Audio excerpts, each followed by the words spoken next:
ಶ್ರೀ ಗುರುಭ್ಯೋ ನಮಃ. ಕಳೆದ ದಿವಸ ಜರಾಸಂಧನ ಹಿನ್ನೆಲೆಯನ್ನ ಮತ್ತು ಆತ ಮಥುರಾ ನಗರದ ಮೇಲೆ ಆಕ್ರಮಣ ಮಾಡಲಿಕ್ಕೆ ಪ್ರಾರಂಭ ಮಾಡಿದ ಕಥೆಯನ್ನು ನೋಡಿದ್ವಿ. ಆ ಜರಾಸಂಧನ ಕಥೆಗೆ ಸಂಬಂಧಪಟ್ಟಂತೆ, ಅವನ ಹಿನ್ನೆಲೆಗೆ ಸಂಬಂಧಪಟ್ಟಂತೆ ನಿನ್ನೆ ಒಂದು ಅಂಶ ಅವಶಿಷ್ಟ ಆಗಿತ್ತು. ಆ ಜರಾಸಂಧನಿಗೆ ಬ್ರಹ್ಮ, ಶಿವ, ದುರ್ವಾಸ ಮತ್ತು ಚಂಡಕೌಶಿಕ ಅನ್ನುವಂಥ ಋಷಿ, ಆ ಚಂಡಕೌಶಿಕ ಋಷಿಯೇ ಆ ಮಾವಿನ ಹಣ್ಣನ್ನ ಅಭಿಮಂತ್ರಿಸಿ ಜರಾಸಂಧನ ಆಪ್ತನಾದಂತಹ ಬೃಹದ್ರಥರಾಜನಿಗೆ ಕೊಟ್ಟಿದ್ದ ಅಂತ ನಾವು ನೋಡಿದ್ವಿ. ಹಾಗಾಗಿ ಒಟ್ಟಾರೆ ಅವನಿಗೆ 4 ಜನದ ವರ ಇತ್ತು: ಬ್ರಹ್ಮ, ಶಿವ, ದುರ್ವಾಸ ಮತ್ತು ಚಂಡಕೌಶಿಕ ಅಂತೇಳಿ. ಆಮೇಲೆ ಕತ್ತಿಯವರು ಒದಗಿಸಿದ ಮಾಹಿತಿಯಂತೆ ಕುಮಾರವ್ಯಾಸ ಭಾರತದಲ್ಲಿ ಜರ ಅನ್ನುವಂಥ ರಾಕ್ಷಸಿ ರಾತ್ರಿ ಕಾಲದಲ್ಲಿ ಗ್ರಾಮ ಪ್ರದಕ್ಷಿಣೆ ಮಾಡುವಾಗ ಆ ಶರೀರದ 2 ತುಣುಕುಗಳನ್ನು ನೋಡಿದ್ಲು. ತುಣುಕುಗಳನ್ನು ನೋಡಿ ಗ್ರಾಮಸ್ಥರಾದವರಿಗೆ ಇದೇನು ಅಂತ ಕೇಳಿದ್ರು. ಆಗ ಗ್ರಾಮಸ್ಥರಾದವರು ರಾಜನ 2 ಪತ್ನಿಯಲ್ಲಿ ಹುಟ್ಟಿದಂಥ ಆ ಶಿಶುವಿನ ಶರೀರದ 2 ತುಣುಕು ಇವು ಅಂತ ಜನ ಹೇಳಿದ್ರು. ಆಗ ಆಕೆ ಅವೆರಡನ್ನೂ ಕೂಡ ಜೋಡಿಸಿ ಅದನ್ನ ರಾಜನ ಕೈಗೆ ತಂದು ಒಪ್ಪಿಸಿದ್ರು ಅಂತ ಕುಮಾರವ್ಯಾಸ ಭಾರತದಲ್ಲಿ ನೋಡುವಂತ ಕಥೆ. ಆಮೇಲೆ ಜರಾಸಂಧ ತನ್ನ ಗದೆಯನ್ನ 100 ಬಾರಿ ತಿರುಗಿಸಿ ಅದನ್ನು ಮಥುರಾ ನಗರದ ಮೇಲೆ ಪ್ರಹಾರ ಮಾಡಿದ ಅಂತ ನೋಡಿದ್ವಿ. 100 ಬಾರಿ ತಿರುಗಿಸಿ 100 ಯೋಜನ ದೂರ ಇದ್ದಂತಹ 101 ಯೋಜನ ದೂರ ವಾಸ್ತವಿಕವಾಗಿತ್ತು ಮಥುರಾ ನಗರ. ಅವನ ತಪ್ಪು ಗ್ರಹಿಕೆಯಿಂದ ಕೇವಲ 100 ಯೋಜನ ಹೋಗುವಂತೆ 100 ಬಾರಿ ತಿರುಗಿಸಿ, ಎಷ್ಟು ಬಾರಿ ತಿರುಗಿಸ್ತಿದ್ದೋ ಅಷ್ಟು ಯೋಜನ ಅದು ಹೋಗ್ತಾ ಇತ್ತು. ಹಾಗಾಗಿ 100 ಬಾರಿ ಅದನ್ನು ತಿರುಗಿಸಿದ್ರಿಂದ 100 ಯೋಜನ ದೂರದಲ್ಲಿ ಹೋಗಿ ಬಿತ್ತು ಅಂತ ನೋಡಿದ್ವಿ. ಯೋಜನ ಅಂತ ಎಷ್ಟು ಅಂತ ನಮಗೆ ಆ ಕಾಲದಲ್ಲಿ ಸ್ಮರಣ ಆಗಲಿಲ್ಲ, ಆದ್ರಿಂದ ಅದು ಹೇಳೋದು ಬಿಟ್ಟಿದ್ದೆ. ಹಿಂದೊಮ್ಮೆ ಹೇಳಿದ್ದೆ ಆ ಥರ ಯೋಜನ ಅಂದ್ರೆ ಎಷ್ಟು ಅಂತ. ಒಂದು ಯೋಜನ ಅಂದ್ರೆ ಸುಮಾರು 8 ರಿಂದ 9 ಮೈಲ್. ಹಾಗಾಗಿ 800 ರಿಂದ 900 ಮೈಲ್ ದೂರದಲ್ಲಿರುವಂಥ ಮಥುರಾ ನಗರ ರಾಜಗೃಹದಿಂದ, ಬಿಹಾರದ ರಾಜಗೃಹದಿಂದ ಉತ್ತರ ಪ್ರದೇಶದ ಮಥುರಾ ನಗರಕ್ಕೆ ಸುಮಾರು 800 ರಿಂದ 900 ಮೈಲ್ ದೂರ. ಅಷ್ಟು ದೂರ ಇರುವಂಥ ಮಥುರಾ ನಗರದ ಮೇಲೆ ಆತ ಗದೆಯನ್ನ ಪ್ರಹಾರ ಮಾಡಲಿಕ್ಕೆ ಪ್ರಯತ್ನ ಪಟ್ಟಿದ್ದ. ಆದರೆ ನಾರದರ ಕುತಂತ್ರದಿಂದ 101 ಯೋಜನ ದೂರ ಇರುವಂತಹ ಮಥುರಾ ನಗರದ ಮೇಲೆ ಅದು ಬೀಳಲಿಲ್ಲ. 1 ಯೋಜನ ಮೊದಲೇ ಬಿತ್ತು. ಹಾಗಾಗಿ ಆ ಜರಾಸಂಧನ ತಾಯಿಯಾದಂತಹ ಜರ ಅನ್ನುವ ರಾಕ್ಷಸಿಯನ್ನ ಅದು ಆಹುತಿ ತಗೊಳ್ತದೆ ಅಂತ ಆ ಕಥೆ ನಾವು ಅಲ್ಲಿ ನೋಡ್ತೇವೆ. ಜರಾಸಂಧ 23 ಅಕ್ಷೋಹಿಣಿ ಸೈನ್ಯವನ್ನ ತಗೊಂಡು ಬಂದು ಈ ರಾಮ ಮತ್ತು ಕೃಷ್ಣರಿಂದ ಕೂಡಿದಂಥ ಮಥುರಾ ನಗರದ ಮೇಲೆ ಆಕ್ರಮಣ ಮಾಡಿದ ಅಂತ ನಾವು ನೋಡಿದ್ವಿ. ಅದ್ರ ಬಗ್ಗೆ ಒಂದು ಮಾಹಿತಿಯನ್ನು ಹೇಳಬೇಕು. ಆ 23 ಅಕ್ಷೋಹಿಣಿ ಸೈನ್ಯ ಅನ್ನೋದ್ರ ಬಗ್ಗೆ ಅವನು ಒಟ್ಟಾರೆ 18 ಬಾರಿ ಮಥುರಾ ನಗರದ ಮೇಲೆ ಆಕ್ರಮಣ ಮಾಡಿದ ಅಂತ ಹಿಂದೆ ಹೇಳಿದ್ದೆ. ಪ್ರತಿ ಸರಿ ಸೋತ್ ಹೋದಾಗ ಸ್ವಲ್ಪ ಕಾಲ ತನ್ನ ರಾಜಧಾನಿಗೆ ಹೋಗಿ ಮತ್ತೆ ಸೈನ್ಯವನ್ನು ಸಂಗ್ರಹ ಮಾಡಿಕೊಂಡು ಮಥುರಾ ನಗರದ ಮೇಲೆ ಬರ್ತಿದ್ದ. ಪ್ರತಿ ಸರಿ ಬರುವಾಗಲೂ ಕೂಡ 23 ಅಕ್ಷೋಹಿಣಿ ಸೈನ್ಯವನ್ನೇ ತಗೊಂಡು ಬರ್ತಿದ್ದ ಅಂತ ಆ ಭಾಗವತದಲ್ಲಿ ಮಾಹಿತಿ ಇದೆ. ಹಾಗಾಗಿ ಒಟ್ಟಾರೆ ಅವನ ಸೈನ್ಯ 401 ಅಕ್ಷೋಹಿಣಿ. 17 ಬಾರಿ ಬಂದ, 18 ಬಾರಿ ಕೊನೆಯ ಬಾರಿ ಬಂದು ಅವಾಗಲೂ ಕೂಡ ಸೋತ್ ಹೋದ ಅಂತಿದೆ. ಹಾಗಾಗಿ 18 ಬಾರಿ ಬಂದಾಗಲೂ ಕೂಡ ಪ್ರತಿಯೊಂದು ಸರಿ 23 ಅಕ್ಷೋಹಿಣಿ ಸೈನ್ಯವನ್ನು ಹೊಸದಾಗಿ ತಗೊಂಡು ಬಂದ, ಪ್ರತಿ ಸರಿ ಅಷ್ಟು ಸೈನ್ಯವನ್ನು ಕಳ್ಕೊಂಡ ಅಂತ ಆ ಭಾಗವತದ ಮಾಹಿತಿಯನ್ನು ಗಮನಿಸ್ತೇವೆ. ಹಾಗಾಗಿ ಪದ್ಮಪುರಾಣದಲ್ಲಿ ಬಂದಂಥ ಮಾಹಿತಿಯನ್ನು ಅದಕ್ಕೆ ಜೋಡಿಸ್ಕೊಂಡ್ರೆ ಜರಾಸಂಧನ ಹತ್ತಿರ ಇದ್ದದ್ದು ಅಕ್ಷೋಹಿಣಿ ಸಹಸ್ರೈಹಿ ಅಂತ ಇದೆ ಅಲ್ಲಿ ಪದ್ಮಪುರಾಣದಲ್ಲಿ. ಹಾಗಾಗಿ 100 ಗಟ್ಟಲೆ ಅಕ್ಷೋಹಿಣಿ ಸೈನ್ಯ ಅವನ ಹತ್ರ ಇತ್ತು. ಅದರ ಪೈಕಿ ಪ್ರತಿಯೊಂದು ಸರಿ ಕೂಡ 23 ಅಕ್ಷೋಹಿಣಿ ಸೈನ್ಯವನ್ನು ತಗೊಂಡು ಯುದ್ಧಕ್ಕೆ ಬರ್ತಿದ್ದ. ಎಲ್ಲನೂ ಅವನದೇ ಸೈನ್ಯ ಆಗಿರ್ಲಿಕ್ಕಿಲ್ಲ. ಅವನ ಹಿಂಬಾಲಕರಾದಂಥ ಅನುಯಾಯಿಗಳಾದಂಥ ರಾಜರಿದ್ರಲ್ಲ, ಅವರೆಲ್ಲರ ಕಡೆಯಿಂದ ಕೂಡ ಆತ ಆ ಸೈನ್ಯವನ್ನ ಸಂಗ್ರಹ ಮಾಡ್ಕೊಂಡು ಬರ್ಲಿಕ್ಕೆ ಆಜ್ಞಾಪನೆ ಮಾಡ್ತಿದ್ದ. ಅವರು ತಮ್ಮ ಸೈನ್ಯದ ಭಾಗವನ್ನು ಕೂಡ ಜರಾಸಂಧನ ಯುದ್ಧಕ್ಕೆ ಯಾವಾಗಲೂ ಸಿದ್ಧರಾಗಿಟ್ಟಿರ್ತಿದ್ರು, ಸಾಮಂತರಾದ್ದರಿಂದ ಅಂತ ಅದನ್ನ ಅಲ್ಲಿ ಗಮನಿಸ್ಬೇಕು. ಆಮೇಲೆ ಕೃಷ್ಣ ಜರಾಸಂಧನ ಜೊತೆಗೆ ಯುದ್ಧ ಮಾಡುವಾಗ ಭೂಮಿಯಿಂದ ಅಭಿಮನ್ಯಮಾನವಾದಂತಹ ರಥವನ್ನ ಏರಿ ಯುದ್ಧಕ್ಕೆ ಬಂದಿದ್ದ ಅಂತ ನಾವು ನೋಡಿದ್ವಿ. ಪದ್ಮಪುರಾಣದಲ್ಲಿ ಬರುವ ಮಾಹಿತಿಯಂತೆ ಸುಗ್ರೀವ ಪುಷ್ಪಕ ಅಂತ ಆ ರಥದ ಹೆಸರು ಪದ್ಮಪುರಾಣದಲ್ಲಿ. ಹೀಗೆ ಸುಗ್ರೀವ ಪುಷ್ಪಕ ಅನ್ನುವಂತಹ ರಥವನ್ನು ಏರಿ ಕೃಷ್ಣ ಆ ಜರಾಸಂಧನ ಜೊತೆಗೆ ಯುದ್ಧ ಮಾಡಿದ. ಹೀಗೆ ಕೃಷ್ಣ ಮತ್ತು ಬಲರಾಮ ಇಬ್ರು ಕೂಡ ಆ ಜರಾಸಂಧನ ಜೊತೆಗೆ ಯುದ್ಧ ಮಾಡಿ ಆ ಜರಾಸಂಧನ ಸೈನ್ಯದ ಬಹುತೇಕ ಭಾಗವನ್ನು ಸೋಲಿಸಿದರು. ಆಗ ಆ ಬಲರಾಮನ ಪರಾಕ್ರಮಕ್ಕೆ ಹೆದರಿ ಆ ಜರಾಸಂಧನ ಪಕ್ಷೀಯರಾದಂತಹ ರಾಜರು ಜರಾಸಂಧನ ಬಳಿಗೆ ಓಡಿ ಬಂದರು. ಆಗ ಜರಾಸಂಧ ಅವರ ಮೇಲೆ ಬೈದ. ಕ್ಷತ್ರಿಯರಾಗಿ ಯುದ್ಧ ಭೂಮಿಗೆ ಬಂದು ಶತ್ರುವಿಗೆ ಭಯಪಟ್ಟು ಹಿಂತಿರುಗಿ ಬರ್ತಾ ಇದ್ದೀರಲ್ಲ, ನಿಮ್ಮ ಕ್ಷತ್ರಿಯ ಜನ್ಮಕ್ಕೆ ಧಿಕ್ಕಾರ ಅಂತ ಅವ್ರನ್ನ ಬೈದ. ನೀವೆಲ್ಲ ಸುಮ್ಮನೆ ಇಲ್ಲಿ ಕೂತ್ಕೊಂಡು ನೋಡ್ರಿ, ನಾನು ಯುದ್ಧ ಮಾಡ್ತೀನಿ, ನನ್ನ ಪರಾಕ್ರಮವನ್ನಾದ್ರೂ ನೋಡಿ, ನೀವು ಯುದ್ಧ ಮಾಡದೇ ಇದ್ರೂ ತೊಂದರೆ ಇಲ್ಲ ಅಂತ ಹೇಳಿ ಆ ಜರಾಸಂಧ ತಾನು ಯುದ್ಧಕ್ಕೆ ಸಿದ್ಧನಾದ. ಆ ಚಕ್ರವರ್ತಿ ಆದಂತಹ ಜರಾಸಂಧ ಯುದ್ಧಕ್ಕೆ ಸಿದ್ಧನಾದದನ್ನು ನೋಡಿ ಆ ಉಳಿದ ರಾಜರು ಕೂಡ ಹೊಸ ಹುರುಪಿನಿಂದ ರಾಮ ಮತ್ತು ಕೃಷ್ಣರ ಮೇಲೆ ದಂಡೆತ್ತಿ ಬಂದರು ಅನ್ನೋಲ್ಲಿಗೆ ಆ ಕಥೆ ಮುಂದುವರಿತದೆ. ಆ ಬಲರಾಮ ತನ್ನ ಒನಕೆ ಮತ್ತು ನೇಗಿಲೆ ಅನ್ನುವಂಥ ಆಯುಧವನ್ನು ತಗೊಂಡು ಪೂರ್ಣವಾಗಿ ಯುದ್ಧ ಮಾಡಿ ಆ ಜರಾಸಂಧನ ಪಕ್ಷೀಯರಾದಂಥ ಎಲ್ಲ ರಾಜರನ್ನು ಸೋಲಿಸಿದ. ಸೈನ್ಯದ ಬಹುತೇಕ ಭಾಗವೆಲ್ಲ ನಷ್ಟ ಆಗಿ ಹೋಯಿತು ಮತ್ತು ಆ ರಾಜರು ಎಲ್ಲೂ ಕೂಡ ಸೋತು ಹೋದರು.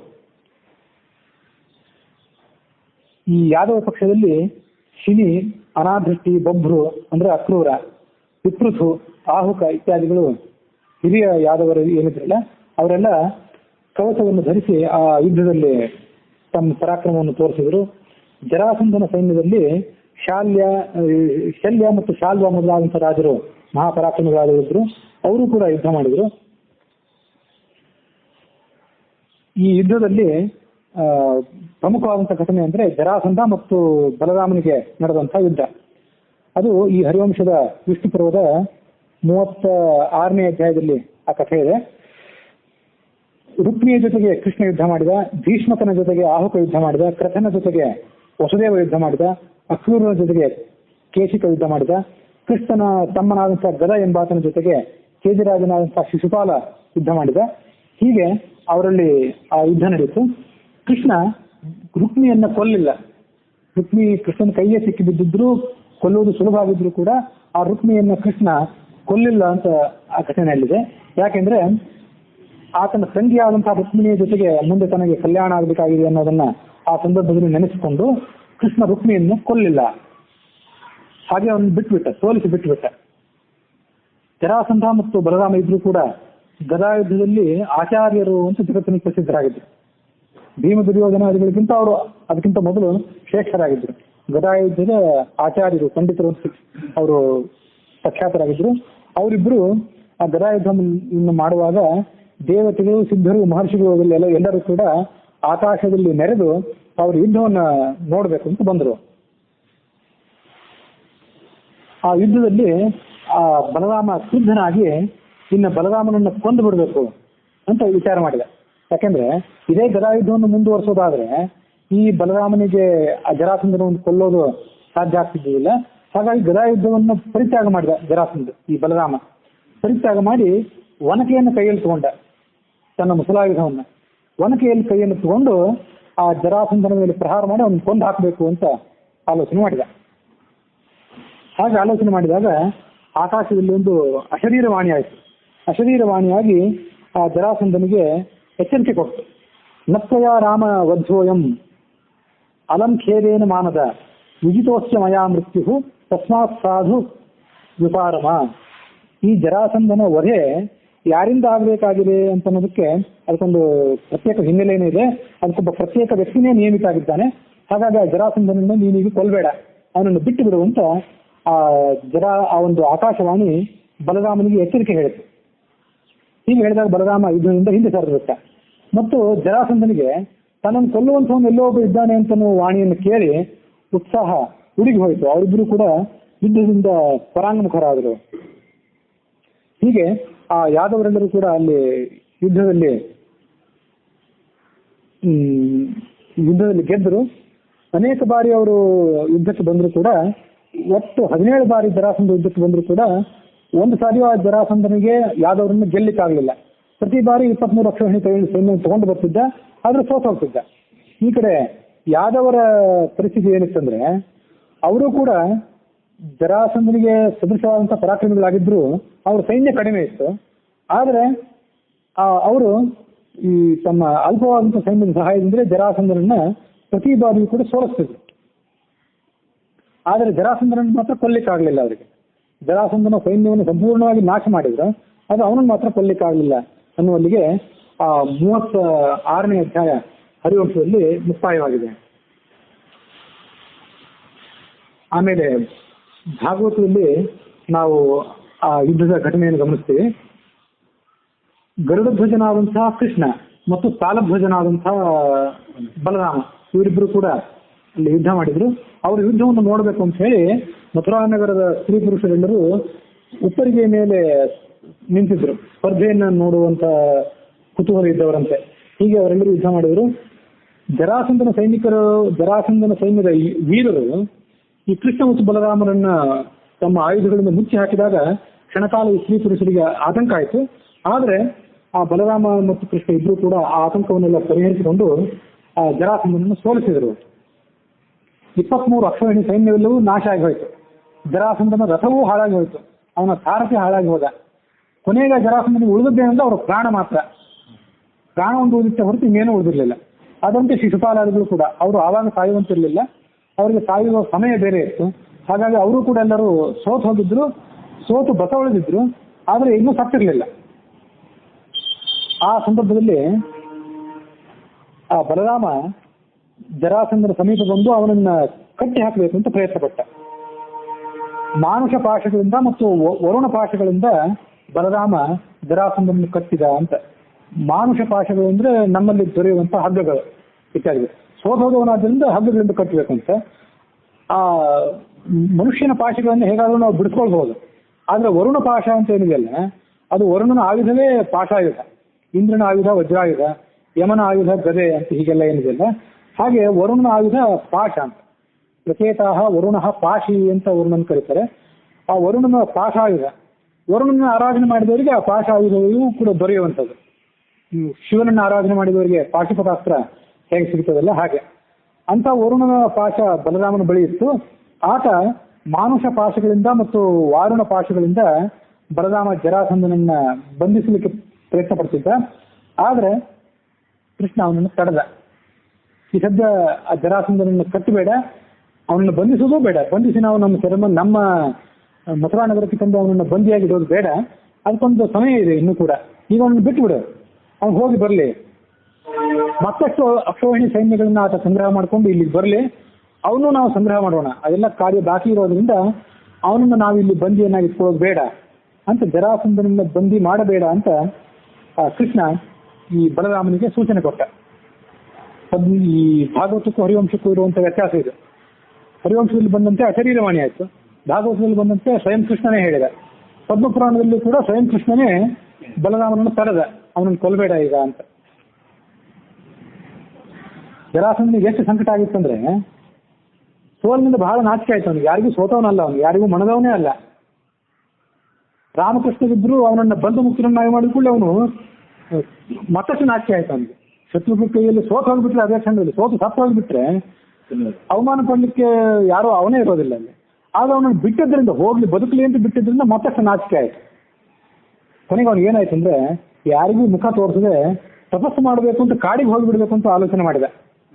ಆಗ ಅವನ ಸಂಗಡ ಇದ್ರಲ್ಲ ಮಂತ್ರಿಗಳು ಮತ್ತು ರಾಜರು ಇತ್ಯಾದಿಗಳು, ಅವರೆಲ್ಲ ಅವನಿಗೆ ಹೇಳಿದ್ರು, ನೀನು ಜರಾಸಂಧ ದೊಡ್ಡ ಚಕ್ರವರ್ತಿ, ಆ ಯಾದವರು ದುರ್ಬಲರು, ಅವರಿಗೆ ಹೆದರಿ ನೀನು ಕಾಡಿಗೆ ಹೋಗೋದಂದ್ರೆ ಇದೊಂದು ಅವಮಾನದ ಸಂಗತಿ. ಇದು ನಿನ್ನ ಮುಂದೆ ಆ ಯಾದವರಿಗೆ ನಿಂತು ಯುದ್ಧ ಮಾಡಲಿಕ್ಕೆ ಯಾವುದೇ ಶಕ್ತಿ ಇಲ್ಲ. ಆದ್ರೆ ಕೆಲವೊಮ್ಮೆ ಸೋಲು ಗೆಲುವು ಅನ್ನೋದೇನಿದೆಯಲ್ಲ, ಅದು ವಿಧಿಗೆ ಅದೃಷ್ಟದ ಆಟಕ್ಕೆ ಸಂಬಂಧಪಟ್ಟದ್ದು. ಹಾಗಿರುವಾಗ ಒಮ್ಮೆ ಸೋತೆ ಅಂತ ನೀನು ದುಃಖ ಪಡಬೇಕಾಗಿಲ್ಲ. ಈ ಯಾದವರನ್ನು ಮಣಿಸಲಿಕ್ಕೆ, ಕೃಷ್ಣ ಬಲರಾಮಾದಿಗಳನ್ನು ಸಂಹಾರ ಮಾಡಲಿಕ್ಕೆ ಮತ್ತೊಂದು ಅವಕಾಶವನ್ನು ನಾವು ಸೃಷ್ಟಿ ಮಾಡ್ಕೊಳ್ಳೋಣ. ಹಾಗಿರುವಾಗ ನಿನ್ನ ಈ ಒಂದು ಸೋಲನ್ನ ತೀರಾ ಮನಸ್ಸಿಗೆ ಹಚ್ಕೊಂಡು ಕೊರಗಬೇಡ. ಹಾಗಾಗಿ ತಪಸ್ಸು ಮಾಡಬೇಕು ಅಂತ ಕಾಡಿಗೆ ಹೋಗೋದು ಬೇಡ. ಎಷ್ಟೆಷ್ಟೋ ಜನ ಸಾವಿರಾರು ಪರಾಕ್ರಮಿಗಳಾದಂತಹ ರಾಜರು ನಿನ್ನ ಅರಮನೆಯಲ್ಲಿ, ನಿನ್ನ ಸೆರೆಮನೆಯಲ್ಲಿ ಬಂದಿಗಳಾಗಿ ತಮ್ಮ ಕೊನೆಯ ದಿವಸಗಳನ್ನು ಎಣಿಸ್ತಾ ಇದ್ದಾರೆ. ನಿನ್ನೆ ಹೇಳಿದೆ 86,000 ಜನ ರಾಜಕುಮಾರರು ಜರಾಸಂಧನ ಸೆರೆಮನೆಯಲ್ಲಿ ಬಂದಿಗಳಾಗಿದ್ರು ಅಂತ ಆ ಘಟನೆಯನ್ನು ಹಿಂದೆ ನೋಡಿ ನಿನ್ನೆ ನಾನು ಹೇಳಿದ್ದೆ. 86,000 ಜನ ರಾಜಕುಮಾರರನ್ನು ಭೈರವನಿಗೆ ಬಲಿ ಕೊಡಬೇಕು ಅಂತ ತನ್ನ ಅರಮನೆಯಲ್ಲಿ ಇಟ್ಕೊಂಡು ತನ್ನ ಸೆರೆಮನೆಯಲ್ಲಿ ಇಟ್ಟಿದ್ದಂತೆ. ನಿನ್ನ ಅನುಯಾಯಿಗಳು ನಾವೆಲ್ಲ ಇರುವಾಗ ನೀನು ಇಷ್ಟಾಗಿ ದುಃಖ ಪಡಬೇಕು, ನೀನು ತಪಸ್ಸಿಗೆ ಕಾಡಿಗೆ ಹೋಗಬೇಡ ಅಂತ ಅವ್ರೆಲ್ಲ ಅವನನ್ನು ತಡೆದ್ರು. ಇಷ್ಟೆಲ್ಲ ಆದ್ಮೇಲೆ ಆ ಜರಾಸಂಧ ಮಗಧ ದೇಶಕ್ಕೆ ಹಿಂತಿರುಗಿ ಹೋಗ್ಬಿಟ್ಟ. ತನ್ನ ಅಳಿದುಳಿದ ಸೈನ್ಯ ಮತ್ತು ತನ್ನ ಹಿಂಬಾಲಕರನ್ನೆಲ್ಲರನ್ನು ಕರ್ಕೊಂಡು ಆತ ತನ್ನ ಅರಮನೆಗೆ ತೆರಳಿದ. ಮತ್ತು ಕೃಷ್ಣ ಬಲರಾಮ ಇತ್ಯಾದಿಗಳೆಲ್ಲರೂ ಕೂಡ ವಾದ್ಯ ವೈಭವ ಸಮೇತವಾಗಿ ತಮ್ಮ ವಿಜಯವನ್ನ ಆಸ್ವಾದನೆ ಮಾಡ್ತಾ ಮಥುರಾ ನಗರಕ್ಕೆ ಹಿಂತಿರುಗಿದರು. ಪಟ್ಟಣದ ಸ್ತ್ರೀಯರೆಲ್ಲರೂ ಕೂಡ ಅವರಿಗೆ ಆರತಿಯನ್ನು ಮಾಡಿದರು ಮತ್ತು ಆ ಯುದ್ಧದಲ್ಲಿ ವಶಪಡಿಸಿಕೊಂಡಂತಹ ಅಪಾರವಾದ ಸಂಪತ್ತು ಏನಿತ್ತು ಅದನ್ನೆಲ್ಲ ಕೃಷ್ಣ ಬಲರಾಮನು ಉಗ್ರಸೇನ ಮಹಾರಾಜನಿಗೆ ಒಪ್ಪಿಸಿದರು. ಹೀಗೆ ಜರಾಸಂಧ 23 ಅಕ್ಷೋಹಿಣಿ ಸೈನ್ಯ ಸಮೇತನಾಗಿ ಪ್ರತಿ ಬಾರಿ 23 ಅಕ್ಷೋಹಿಣಿ ಸೈನ್ಯವನ್ನು ತಗೊಂಡು 17 ಬಾರಿ ಈ ಕೃಷ್ಣನ ಮಥುರೆ ಏನಿತ್ತಲ್ಲ ಅದನ್ನ ದಂಡೆತ್ತಿ ಬಂದ. ಪ್ರತಿ ಬಾರಿಯೂ ಸೋತು ಹೋದ.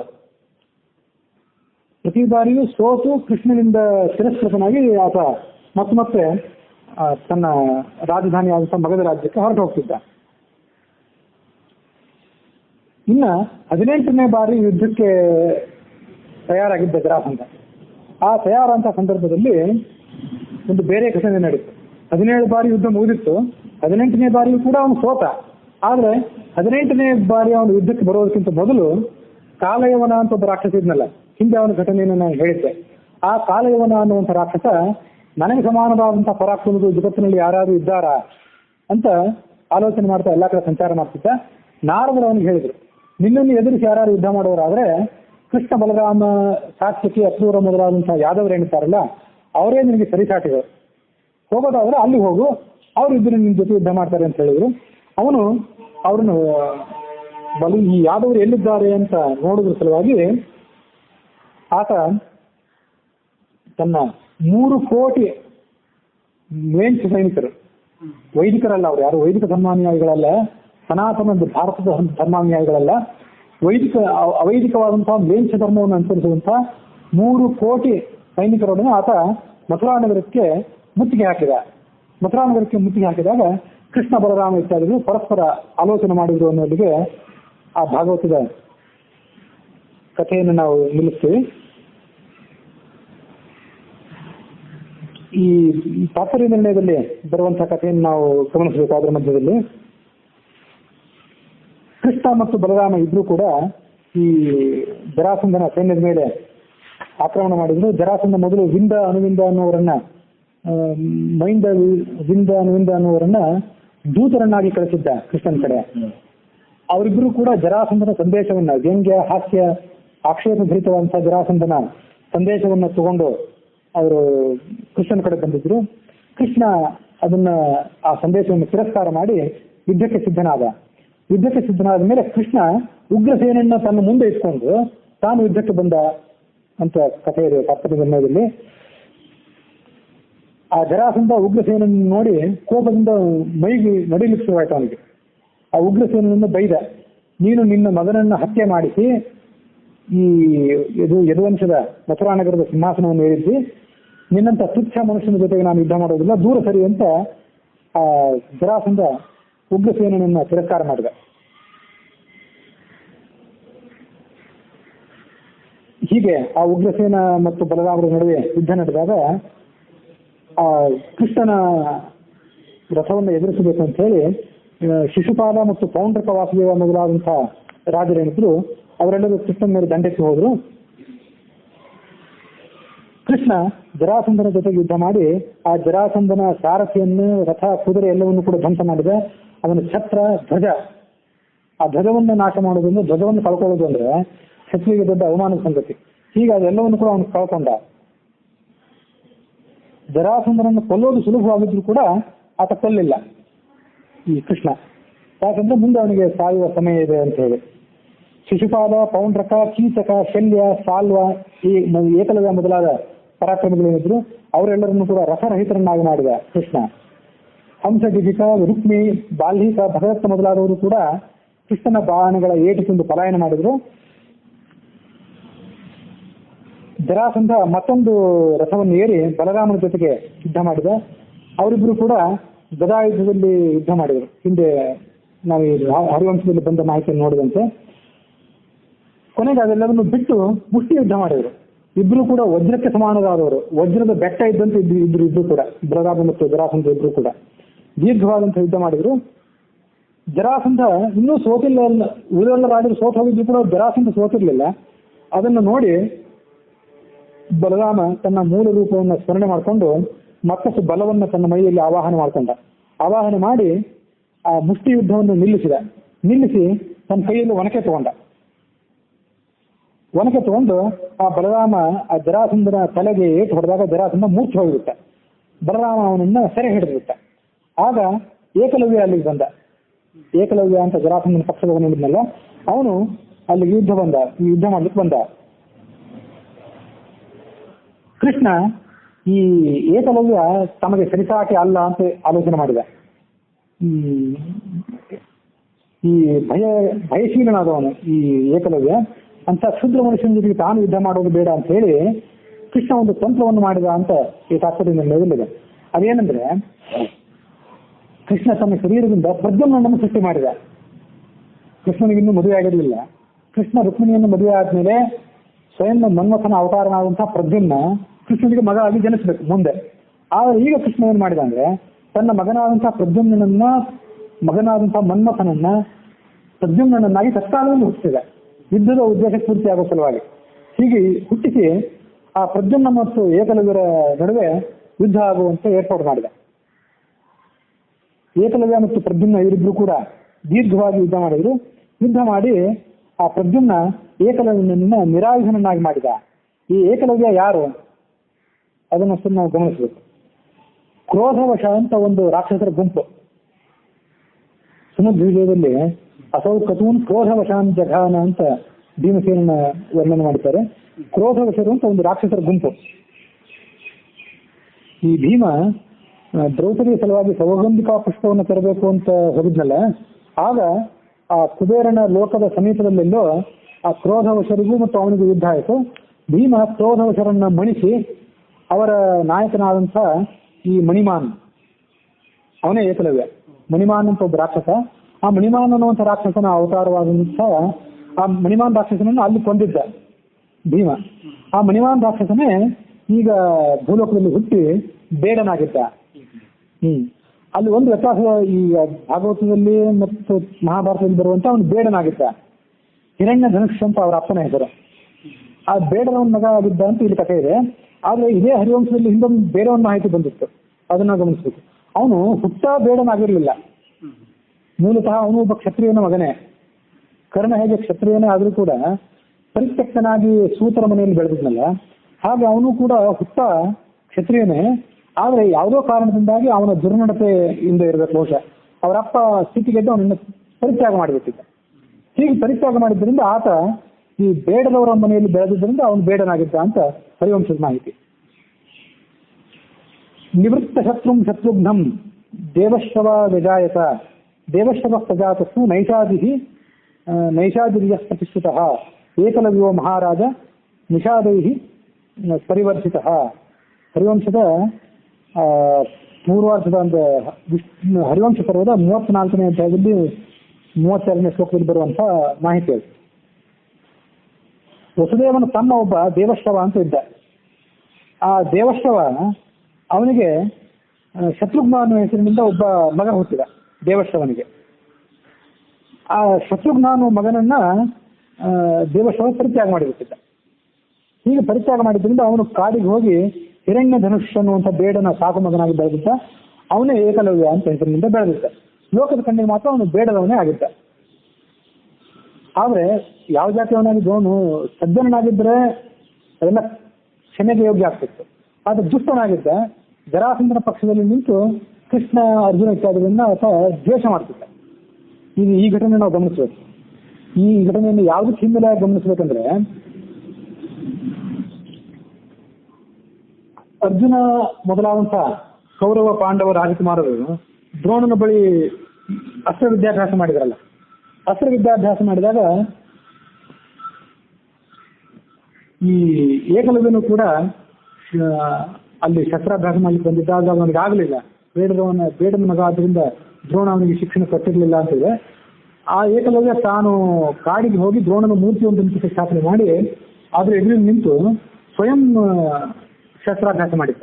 ಸ್ವಯಂ ಶಸ್ತ್ರಾಭ್ಯಾಸ ಮಾಡಿ ನಿಷ್ಣಾತನಾಗಿದ್ದ. ಶಬ್ದವೇದಿ ವಿದ್ಯೆಯಲ್ಲಿ ಕೂಡ ನಿಷ್ಣಾತನಾಗಿದ್ದ. ಶಬ್ದವೇದಿ ವಿದ್ಯೆ ಅಂದ್ರೆ ನಮ್ಮ ಗುರಿ, ನಮ್ಮ ಲಕ್ಷ್ಯ ಕಣ್ಣಿಗೆ ಕಾಣುವಂತ ಇಲ್ಲದೇ ಇದ್ರು ಅದರ ಶಬ್ದವನ್ನು ಕೇಳಿ ಅದು ಯಾವ ದಿಕ್ಕಿನಲ್ಲಿ ಯಾವ ನಿರ್ದಿಷ್ಟವಾದಂತಹ ಜಾಗದಲ್ಲಿದೆ ಅನ್ನೋದನ್ನು ಗಮನಿಸಿ ಬಾಣ ಪ್ರಯೋಗ ಮಾಡುವ ವಿದ್ಯೆಗೆ ಶಬ್ದವೇದಿ ವಿದ್ಯೆ ಅಂತ ಕರೀತಾರೆ. ಅದರಲ್ಲಿ ನಿಷ್ಣಾತನಾಗಿದ್ದ. ಈ ಕೌರವ ಪಾಂಡವ ರಾಜಕುಮಾರರನ್ನು ಕಾಡಿಗೆ ಬಂದಾಗ ಆ ಪಾಂಡವರ ನಾಯಿ ಒಂದಿತ್ತು, ಬೇಟೆ ನಾಯಿ, ಅದಕ್ಕೆ ಈ ಏಕಲವ್ಯ ಬಾಣ ಪ್ರಯೋಗ ಮಾಡಿದ್ದ. ಅದರ ಬಾಯಿ ಮುಚ್ಚುವಂತೆ ಬಾಣ ಪ್ರಯೋಗ ಮಾಡಿದವರು ಯಾರು, ಅಷ್ಟೊಂದು ಚಾಕಚಕ್ಯತೆಯಿಂದ ಬಾಣ ಪ್ರಯೋಗ ಮಾಡಿದವರು ಯಾರು ಅಂತ ಅವರೆಲ್ಲ ರಾಜಕುಮಾರರು ಕುತೂಹಲದಿಂದ ಹುಡುಕಾಡಿದರು. ಆಗ ಈ ಏಕಲವ್ಯ ಬಾಣ ಪ್ರಯೋಗ ಮಾಡಿದ್ದು ಅಂತ ಗೊತ್ತಾಯ್ತು. ನೀನು ಯಾರು ಅಂತ ಕೇಳಿದ ದ್ರೋಣ.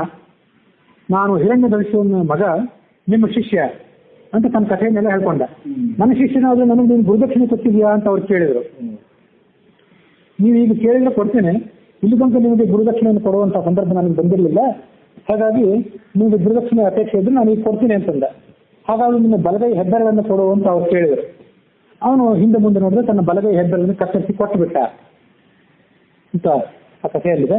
ಬಲಗೈ ಹೆಬ್ಬೆರಳು ಹೋದ್ರೂ ಕೂಡ ಮುಂದೆ ಅವನು ಮಹಾ ಪರಾಕ್ರಮಿಯಾಗಿ ಮುಂದುವರೆದ. ಯುದ್ಧದಲ್ಲಿ, ಕುರುಕ್ಷೇತ್ರ ಯುದ್ಧದಲ್ಲಿ ಕೌರವ ಪಕ್ಷೀಯನಾಗಿ ಹೋರಾಡಿ ಅಥವಾ ಸೋತು ಹೋದ ಅಂತ ಮುಂದೆ ಕಥೆ ಇದೆ. ಇದನ್ನೆಲ್ಲ ಯಾಕೆ ನೆನಪು ಮಾಡ್ಕೊಂಡೆ ಅಂದ್ರೆ,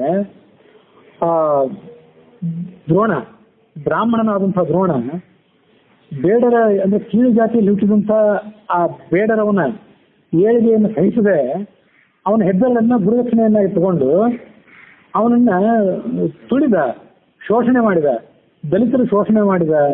ಬ್ರಾಹ್ಮಣನಾದಂತಹ ದ್ರೋಣ ದಲಿತನಾದಂತಹ ಆ ಏಕಲವ್ಯನ ಶೋಷಣೆ ಮಾಡಿದ ಅಂತ ಬಣ್ಣ ಕೊಡೋ ಪ್ರಯತ್ನ ಇದೆ ಆಧುನಿಕ ಕಾಲದ ಬುದ್ಧಿಜೀವಿಗಳು. ಆಮೇಲೆ ಯಾಕೆ ಮಾಡಿದ?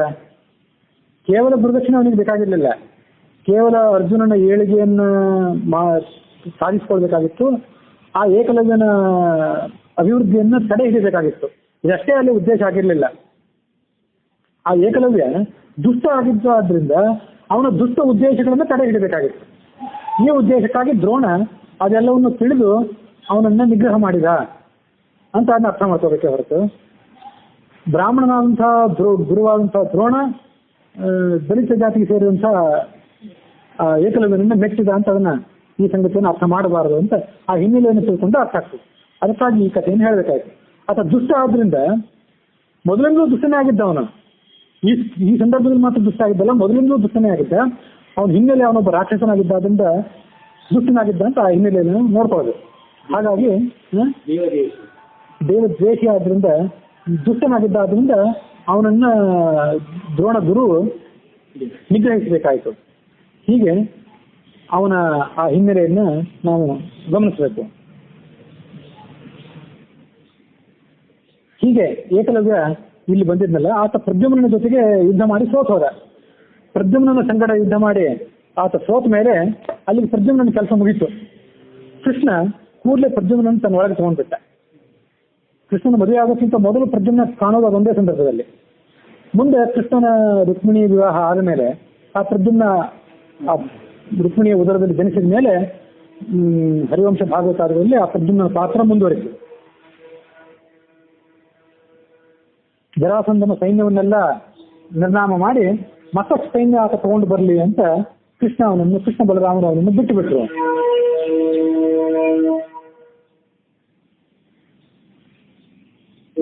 ಜರಾಸಂಧ ಏನ್ ಮಾಡಿದ್ದ ಅಂದ್ರೆ, ಈ ಮಥುರಾ ನಗರಕ್ಕೆ ಯುದ್ಧ ಮಾಡಿ ಬರುವಾಗ ಅವನಿಗೆ ಪ್ರೇರೇಪಣೆ ಕೊಟ್ಟವರು ಯಾರು? ಕಂಸನ ಹೆಂಡಂದರಾದಂತ ಆಸ್ತಿ ಪ್ರಾಸ್ತಿ ಎನ್ನುವರು. ಅವರಿಬ್ರು ಜರಾಸಂಧನ ಹೆಣ್ಮಕ್ಕಳಾಗಿದ್ರು.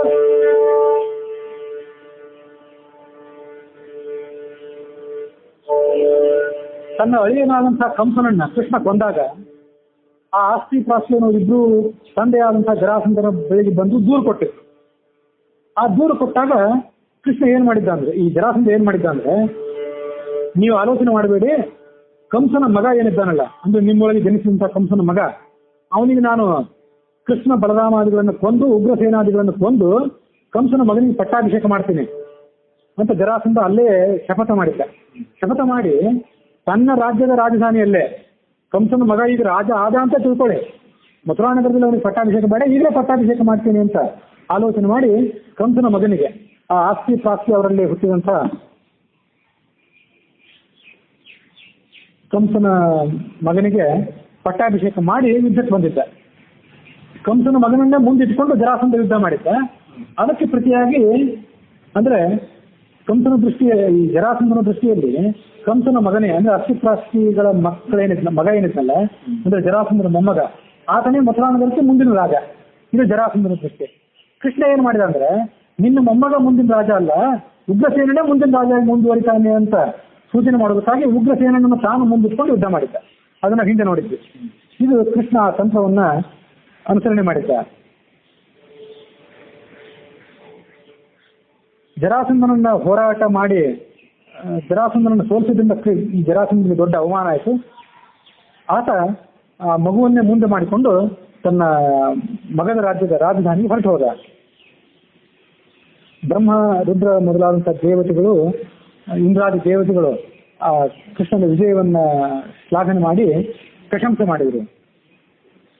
ಮಥುರಾನಗರಿಯನ್ನು ಪ್ರವೇಶ ಮಾಡಿ ತನ್ನ ಸಂಪತ್ತೆಲ್ಲವನ್ನು ಕೂಡ ಆತ ಉಗ್ರಸೇನನ ಪಾದಕ್ಕೆ ಸಮರ್ಪಣೆ ಮಾಡಿದ ಅನ್ನೋಲ್ಲಿಗೆ ಆ ಕಥೆಯಲ್ಲಿಗೆ ಮುಕ್ತಾಯ ಆಗ್ತದೆ.